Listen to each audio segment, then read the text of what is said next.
आज हम नवोदय के लिए नंबर सिस्टम यानी कि संख्या पद्धति पढ़ेंगे।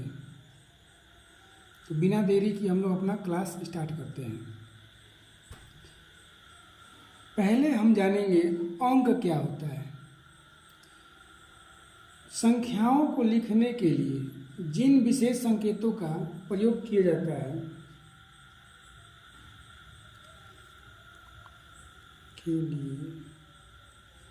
जिन विशेष संकेतों का प्रयोग होता है वे जो है अंक कहलाते हैं। जैसे हम लोग को कोई संख्या लिखना होगा, मान लीजिए 23, तो ये संकेत है 2 और 3। यही संकेत जो है ये 2 और ये 3, यही क्या है? अंक है, यानी कि इंग्लिश में डिजिट है। तो हमारे कितने संकेत हैं? 10 संकेत हैं। 0, 1, 2, 3, 4, 5, 6, 7, 8, 9, 10। 10 नहीं, 0 तो वहाँ हो ही गया था। 0 से लेके 9 तक यही हमारे जो है अंक है। इन्हीं से सारी संख्याएं बनी हैं। ये सब संकेत हैं, इन्हीं संकेतों से मिलकर क्या बना है? संख्या बना है। चाहे वो जितना भी बड़ा संख्या बने, 1 अंक का, 2 अंक का, 3 अंक का, इन्हीं अंकों से मिलकर संख्या बनता है। ठीक है, तो जिनसे संख्या बनता है वे क्या कहलाते हैं? अंक। इन्हीं अंकों से मिलकर ही संख्या बनता है। और वे संख्याएं क्या क्या हैं? 0, 1, 2, 3, 4, 5, 6, 7, 8, 9। जैसे हमारा लिख दिया जाएगा 375, तो इसमें 3 और 7 और 5 ये अंक हैं। ठीक है, आगे देखा जाए।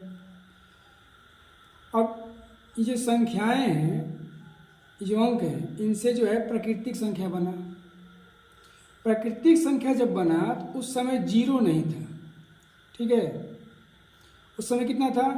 1, 2, 3, 4, 5, 6, 7, 8, 9 तक ही था। लेकिन जब 0 बना तो प्राकृतिक संख्या पूर्ण हुई।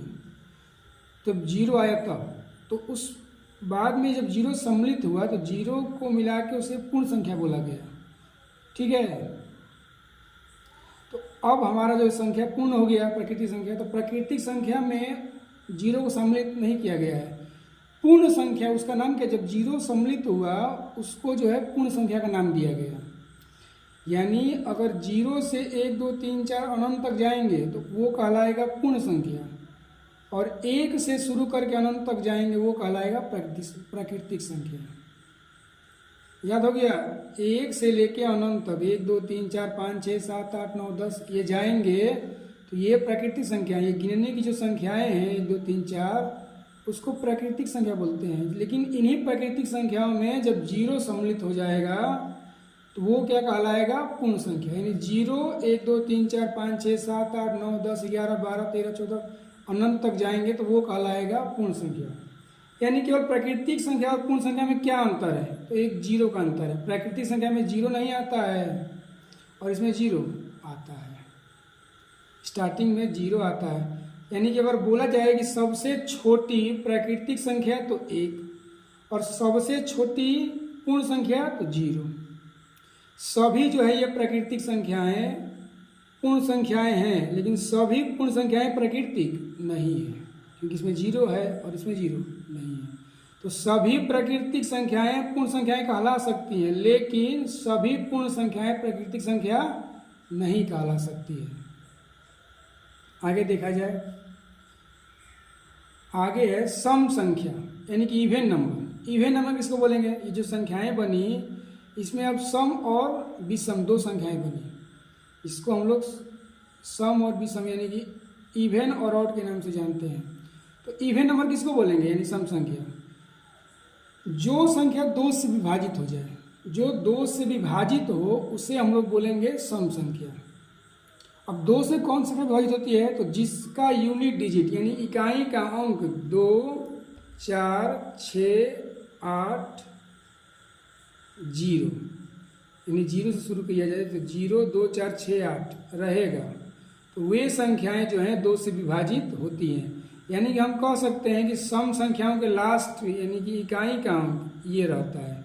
इसमें से कोई रहेगा 1, या 2 रहे 3 रहे, यानी 1 रहेगा कोई भी लास्ट में यूनिट डिजिट पे, यानी इकाई के अंक में ये सब में से कोई मिल जाए तो वो कहलाएगा सम संख्या।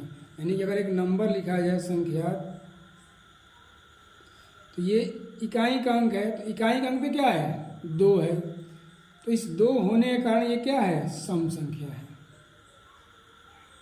आगे देखिए, विषम संख्या यानी कि ऑड नंबर, जो संख्याएं 2 से विभाजित नहीं हो, जो 2 से विभाजित नहीं होगा वो क्या है विषम नंबर। यानी कि 2 से विभाजित कौन नहीं होता है, जिसके लास्ट में 1, 3, 5, 7, 9 ये यूनिट डिजिट पे इकाई का अंक अगर ये होगा, अगर इकाई के अंक में ये मिल जाए कोई एक, तो वो संख्या ऑड नंबर कहलाती है। यानी कि ये लास्ट में इकाई का अंक है, इकाई के अंक में कितना मिल गया 3, तो 3 है इसमें, तो ये जो है ऑड नंबर है। मान लीजिए कोई संख्या है, कितना भी बड़ा संख्या हो, इकाई के अंक पे क्या है 7, इकाई के अंक पे ये सब मिल जाएगा तो वो जो है ऑड नंबर है। 7 मिल गया तो ये क्या है ऑड नंबर है।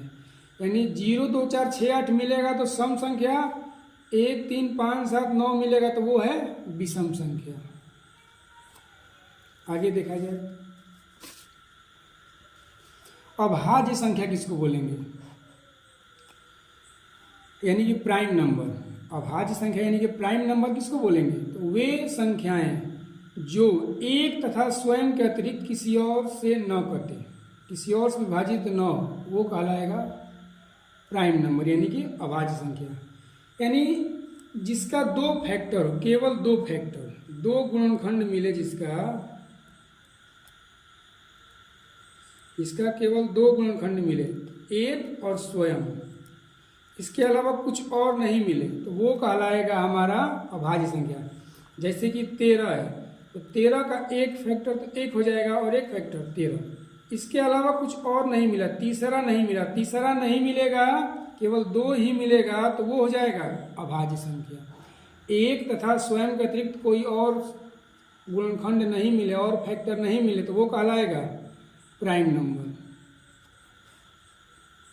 आगे देखा जाए, भाज्य संख्या यानी कंपोजिट नंबर, वे संख्याएं जो 1 तथा स्वयं का अतिरिक्त किसी अन्य संख्या से भी कटे, दूसरी संख्या से भी कटे, यानी कि जिसका 2 से ज़्यादा गुणनखंड हो, 2 से ज़्यादा गुणनखंड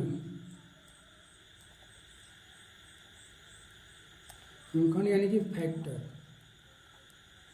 2 से ज़्यादा फैक्टर मिलेगा यानी गुणनखंड मिलेगा, तो वो क्या कहलाएगा कंपोजिट नंबर। जैसे मान लीजिए कोई भी संख्या ले लीजिए, 8 ले लीजिए, तो 8 का पहला फैक्टर तो 1 है, दूसरा 2 है, तीसरा 4 है, चौथा 8 है, यानी 2 से ज़्यादा ही। देखिए केवल यही मिलता ना 1 और 8, तो ये हो जाता क्या प्राइम नंबर। लेकिन 1 मिला, 2 मिला, 4 मिला, 8 मिला, यानी 4 मिल गए, केवल 2 मिलेगा तो प्राइम नंबर, 2 से ज़्यादा मिलेगा तो कंपोजिट नंबर होगा।